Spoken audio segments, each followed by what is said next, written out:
High বন্ধুরা, Jhuma Bengali kitchen থেকে YouTube চ্যানেলে তোমাদের সকলকে স্বাগত জানাই। প্রত্যেক দিনের মতো আজও চলে আসলাম লাল শাকের এক রেসিপি নিয়ে। এই লাল শাক তো প্রায় সকলেরই প্রিয়, তাই না?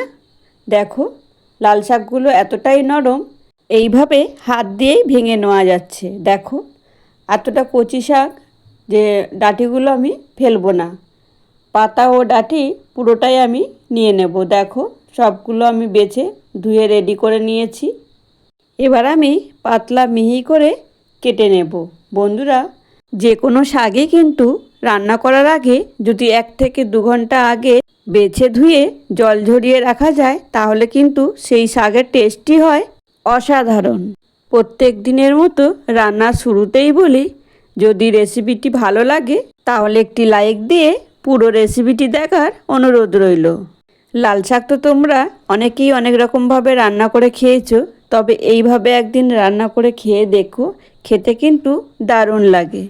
সব কিছু কেটে নিয়ে গ্যাসের ফ্লেম অন করে কড়াই বসিয়েছি। কড়াই দেখো গরম হয়ে গেছে। সামান্য একটু সরষের তেল দিয়ে ফোড়নে দেব দুটো শুকনো লঙ্কা।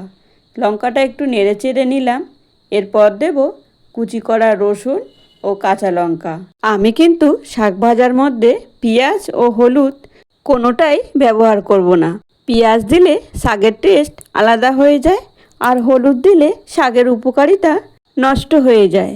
যারা এইভাবে কখনো শাক ভাজা করনি, তারা অবশ্যই একদিন এইভাবে রান্না করে খেয়ে দেখো, আর কেমন লাগলো কমেন্ট করে জানিও।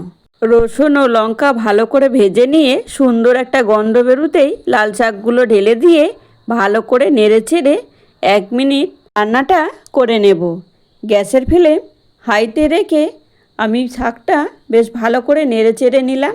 এবার দেখো কতটা শাক কমে গেছে।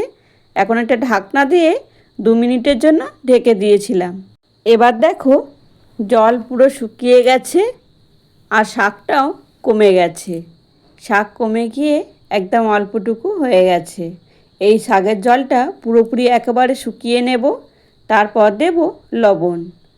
লবণটা যদি আগে দিতাম তাহলে কিন্তু শাকের থেকে অনেকটাই জল বেরোতো, আর শাকের টেস্টটাও আলাদা হয়ে যেত। শাক সবসময় শাকের জল শুকিয়ে গেলে তারপরেই লবণটা দেবে, তাহলে দেখবে খেতেও কিন্তু দারুণ লাগবে। এবার আমার শাক ভাজা প্রায় হয়ে গেছে। এবার আমি নামিয়ে নেব। দেখো শাক একেবারেই কমে গেছে। এবার একটা সার্ভিং বলে সার্ভ করে নেব। আজকের রেসিপি তোমাদের কেমন লাগলো একটা কমেন্ট বক্সে কমেন্ট করে জানিও।